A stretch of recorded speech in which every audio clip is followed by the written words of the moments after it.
তার গান নিয়ে লিখেছেন, আর আরেকদিকে 1 লক্ষ মানুষ সেখানে চিৎকার করেছেন। আমাদের এইটুকু অন্তত আমরা প্রমাণ করে দিতে পেরেছি।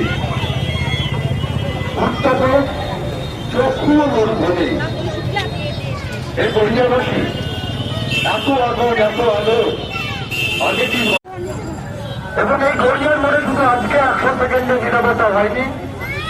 আগামীকাল আধার মঞ্চের সরকারি কর্মসূচি অনুযায়ী সন্ধ্যে 6টার সময় আমরা 100 সেকেন্ডের কর্মসূচি, ওই 100 সেকেন্ড নিরবতার কর্মসূচি নেব।